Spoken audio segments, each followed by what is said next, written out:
जाहिद साहब, सबसे पहले आपकी जानिब आ रहे हैं, ये जो अभी हम देख रहे हैं कि वज़ीर आज़म का जो उड़ान पाकिस्तान प्रोग्राम है, इकनॉमिक ट्रांसफॉर्मेशन हम प्लान देख रहे हैं इनका, इसमें सबसे ज़्यादा बात जो की गई है, जो सबसे बड़ा हदफ तय किया गया है वो एक्सपोर्ट्स का है। मौजूदा अगर हम देखें तो इस वक्त $30 बिलियन की जो एक्सपोर्ट्स हैं, लेकिन ये कहा जा रहा है कि जी $60 बिलियन का इन्होंने टारगेट अचीव करना है विद इन 5 ईयर्स। अब आप ये जो अभी सारे हालात हैं, इन्वायरमेंट देख रहे हैं आप, क्योंकि पिछले दिनों कई खबरें भी आई, कई इंडस्ट्रीज भी हैं जो कह रही थी कि यहाँ के जो मामलात हैं, इन्वायरमेंट है, इस वक्त उसकी वजह से वो बंद भी हुई थी। तो सनतों की फ़रोग के लिए ये जो टारगेट सेट किया गया है, एक्सपोर्ट्स ने ही ये सनतें ही ये जनरेट करके देंगी, एक्सपोर्ट्स का ये जो हदफ, किस तरह से हो पाएगा ये? जी बिस्मिल्लाहिर्रहमानिर्रहीम। सबसे पहले तो मैं जो प्राइम मिनिस्टर ने जो ऐलान किया है 5 ईयर प्रोग्राम है ये उड़ान पाकिस्तान के नाम से, मैं इसको वेलकम करता हूँ और समझता हूँ ये बड़ा अच्छा प्लान है। और इससे ये जो इन्होंने 5 E's इसमें जो बताए हैं, तो इससे ओवरऑल जो बिजनेस कम्युनिटी है, अवामुल नास है, उनका एक कॉन्फिडेंस बुलंद हुआ है। पहले ये था कि हम 1.5-2 साल पहले तो हम ये कह रहे थे कि पाकिस्तान शायद अल्लाह ना करे कि डिफॉल्ट कर जाए। सुबह शाम ये खबरें आती थी कि पाकिस्तान श्रीलंका बनने वाला है। लेकिन अल्लाह ताला ने करम किया और SIFC और हमारी तमाम ये जो टीम है हुकूमती, इन्होंने मिलजुल के इसके ऊपर काम किया और उसके नतीजे में डिफॉल्ट का खतरा भी खत्म हो गया। और 38% जो उसमें हमारी इन्फ्लेशन थी और बहुत सारी चीजें थी, अब हम सब जानते हैं। तो वो मामला सारे खत्म हुए और उसके बाद पाकिस्तान जो है अब इस पोजीशन में आ गया है कि पाकिस्तान आगे एडवांसमेंट करने के लिए प्लान बना रहा है। हम्म। जहां तक आपके सवाल का ताल्लुक है, तो उसमें $60 बिलियन की एक्सपोर्ट्स का उन्होंने 2029 तक का टारगेट रखा है। हमने FPCCI यानी federation Pakistan chamber of commerce में भी इसके ऊपर स्टडी की है और हम समझते हैं कि पाकिस्तान का जो एक्चुअल पोटेंशियल है वो $100 बिलियन है। तो ओके। प्राइम मिनिस्टर ने तो फिर भी उसमें निस्बतन थोड़ा कम रखा है।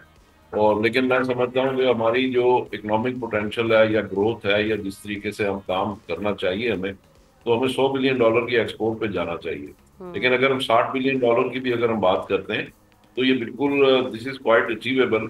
और हमें इसको बहुत अरसा पहले ये $60 बिलियन पे पहुंच जाना चाहिए था, क्योंकि दूसरी जो कौमें जो हमारे साथ ही आज़ाद हुई थी या हमसे बाद आज़ाद हुई थी वो हमसे आगे निकल गई है। अभी हम वियतनाम की भी अगर हम बात करें तो वो भी हमसे बहुत आगे निकल चुका है। बिल्कुल। तो जहाँ तक हमारा ताल्लुक है, मैं समझता हूँ कि हमारी तमाम चीज़ें अवेलेबल है और हम इंशाल्लाह अगर हमें बिजली और यानी कॉस्ट ऑफ डूइंग बिजनेस जो होती है, अगर हमें बिजली अगर सही प्राइस पे मिले, सही प्राइस से मुराद ये है कि जो रीजनल प्राइसेस हैं, और 9 सेंट के ऊपर अगर हमें बिजली मिलती रहती है, जो कि अभी 1 आध महीने में हमें ये इतला है कि उसमें 9 सेंट पे आ सर, ये जाएगी जो इस अब टारगेट गैस। अचीव करने के लिए हुकूमत को करना क्या होगा, क्योंकि हमने देखा कि कोई टेंजिबल रोड मैप नहीं दिया गया, प्लान ऑफ एक्शन नहीं बताया गया इस प्लान में, जो उड़ान पाकिस्तान है।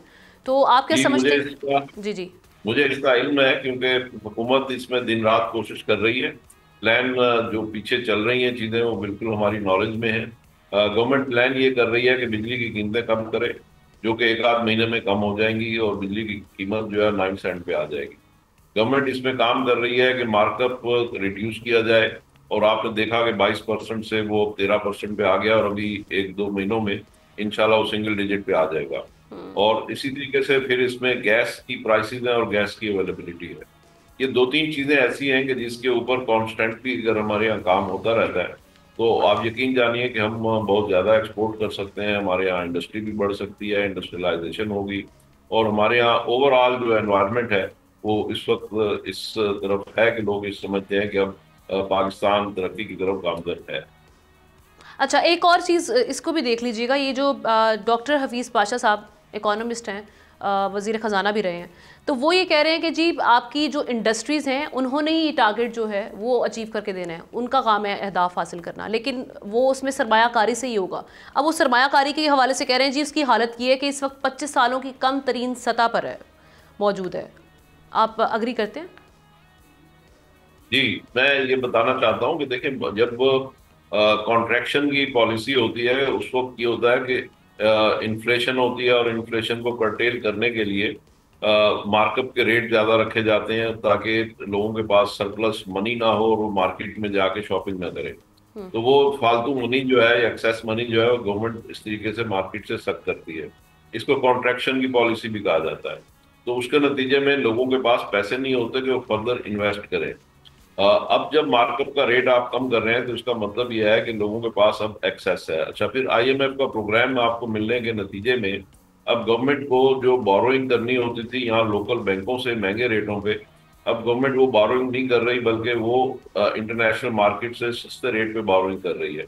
उसके नतीजे में अब बैंकों के पास 3,100 अरब रुपए की लिक्विडिटी मौजूद है, जो वो इंडस्ट्री को करेंगे। तो इंडस्ट्री की अपनी लिक्विडिटी प्लस बैंक्स की लिक्विडिटी, ये सब मिला के अब ये इससे इंशाल्लाह इंडस्ट्री लगेगी। और जो इंडस्ट्री ऑलरेडी मौजूद है वो इंडस्ट्री अपनी कैपेसिटी बिल्डिंग करेगी, अपनी मॉडर्नाइजेशन करेगी, और इस तरह से जो आपने कहा कि जी क्या ये इंडस्ट्री टारगेट पूरा कर पाएगी, मैं ये समझता हूँ कि ये इंडस्ट्री बिल्कुल इंशाल्लाह ये टारगेट पूरा करेगी। और उसके लिए जो इन्वेस्टमेंट के प्रॉब्लम्स हैं वो भी इस वक्त बैंकों के पास 3,100 अरब रुपए की लिक्विडिटी मौजूद है। और इंशाल्लाह ये तमाम इंग्रेडिएंट्स जो होते हैं, जो किसी भी मुल्क की तरक्की के लिए ज़रूरी होते हैं या उसकी एक्सपोर्ट बढ़ाने के लिए ज़रूरी होते हैं, वो इंग्रेडिएंट्स इस वक्त हमारे पास अवेलेबल हैं। सब्सक्राइब करें और बेल दबाएं ताकि कोई खबर रह न जाए।